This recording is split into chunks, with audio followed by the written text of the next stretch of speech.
Hey everybody, I want to take a second and talk to you a little bit about long-term success and how we maintain the weight loss that we are getting here in this 8-week challenge. Sarah and I have been talking a lot about how do we bridge the gap. A lot of people are very successful in the challenge, but then they end up gaining all of the weight back. So let's talk about that for a second. First of all, challenges are awesome. They jumpstart us. They build the momentum. With anything you do in life, there has to be some movement forward, and then you pick up a little bit of speed, and then pretty soon you're doing it. That's what a challenge helps most of us do. It helps us start. It gives you the structure. It gives you the accountability. It gives you the coach guiding you. Okay, so that's the real benefit of a challenge, is it gets you started on your journey. And most of us will experience some level of success during this 8 weeks. Okay, this is like, when you're learning to ride a bike and someone is holding on to you as you're going, you're getting the feel for it, and then,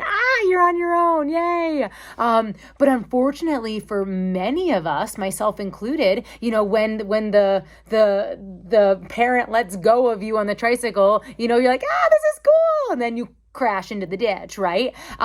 Because we weren't thinking about what am I going to do once this guiding person takes their hands off of me. So once this challenge is over, what am I going to do? Okay. Sarah did a great job this week on Tuesday of talking to you about how do you start making this part of your life? How do you build in those reasonable indulgences while still working towards your goal? Because ultimately, whatever you're doing in this 8 weeks, you want to try to make this as real world as possible, because this is not an 8-week thing. Okay. The goal is that you can find habits, systems, routines that you can continue to do for the next 20 weeks, the next 70 weeks, so that you're an adult human being that maintains their weight, which correlates directly with maintaining your health and your quality of life. So I constantly preach, beg, and, ask people to follow E.C. Synkowski. I've been for a long time asking people to follow her on Instagram. Her Instagram account is Optimize Me Nutrition. She's also on Facebook. And then lately I've been trying to push podcasts and everyone to, I think that her information is insane. But I also know that not everyone has the time or makes the time to do that. But I wanted to bring you some information that I am bringing from her to you, to help you understand what mental changes you have to build into these 8 weeks so that the results you're getting now are permanent. They are long lasting. So let's talk about that. Okay. I just have some random examples, and these numbers are not accurate, so don't go plugging them into MyFitnessPal.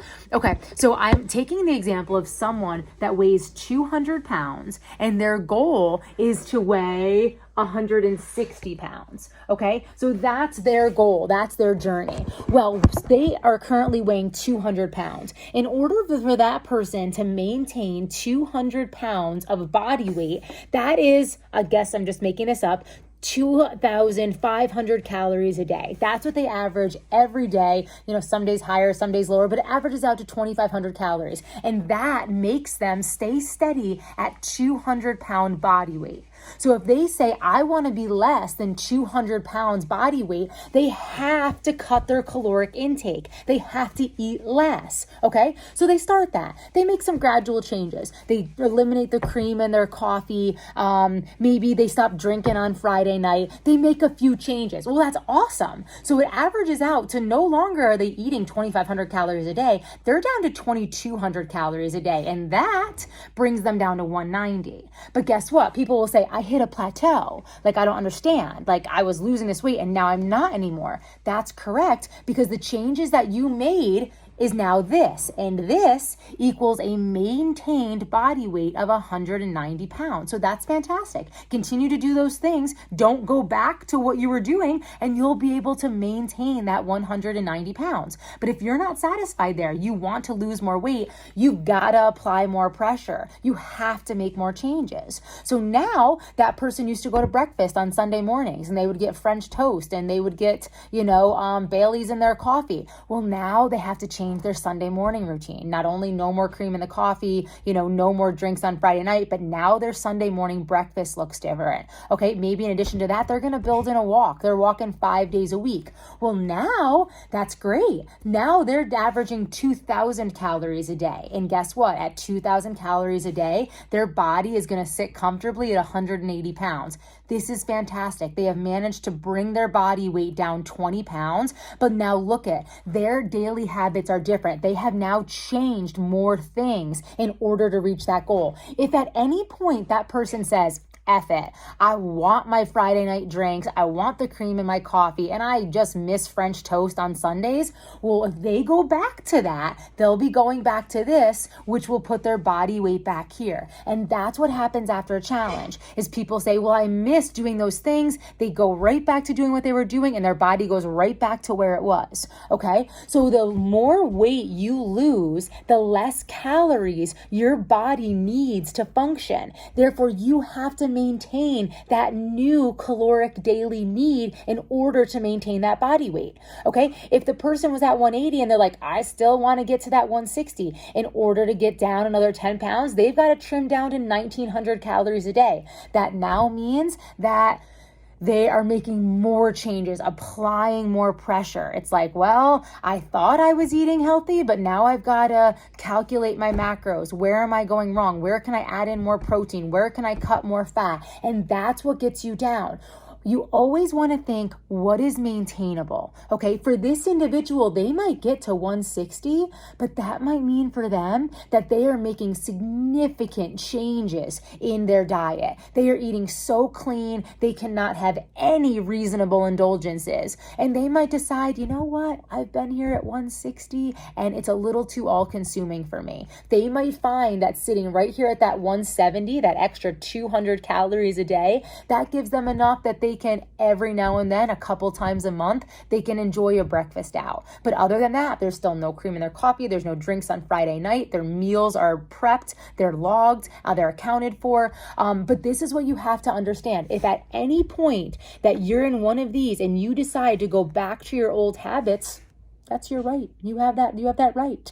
But there are consequences. Okay? You will go right back to where that is. This is why I think in the next several weeks, you have to start thinking about the process being more important than the goals, because your goals will eventually get all crossed out. I want to lose 5 pounds. I want to lose 10 pounds. I want to weigh this certain number. Okay? If you're talking about sustainability, long-term success, it can't be about the goals, because you're going to hit your goal weight. And then what's going to motivate you? It would be unhealthy for you to continue to lose weight. So that's where you have to think, instead of me being totally focused with the end result, can I fall in love with the process? Can I start appreciating high quality food? Can I start loving my body, that I want it to feel healthy? I want to get a new workout routine. I enjoy that. Maybe you can really start thinking about that. What does your fitness routine bring to your life, and how much better does it feel when you're sitting down here opposed to up here? So really start thinking about those, because the goals will get checked off and you need something bigger that's going to keep you here. I'm throwing this out there without his permission, so Chris, I apologize in advance, but if any of you have been blessed, fortunate enough to see any of Chris Navoa, a fellow challenger and coach at the garage, if you have been fortunate enough, he shares his story from time to time. And Chris's transformation, physically, mentally, emotionally, has been phenomenal. And I see him post chapters in a book. I see him talk about, accounts he's following on Instagram, about different books he's reading. And that makes me think exactly about what we're just talking about, falling in love with the process. Okay. Chris has probably reached his body weight goals, and they change, you're cutting, you're massing, whatever it is. But he's truly in love with the process, and that's kept him consistent. He has not gone back to where he started, because he seems to be day to day in love with the process. That doesn't mean you don't have slip ups or that you don't have reasonable indulgences, but there's a shift. The shift is no longer, I want to keep losing 5 pounds. And when I do that, another 5 pounds and another 5 pounds, that will exhaust itself. So think about that. Also, tune in to EC Sinikowski, The Consistency Project. I think you would love and really benefit from some of the podcasts on there. They go right in line with our teachings. If you have any questions, any thoughts, think about that. But the mental work you put into your mindset is really going to determine whether or not we spring right back up after this 8-week challenge, or if this becomes a long-term success story for us. All right, have a great day.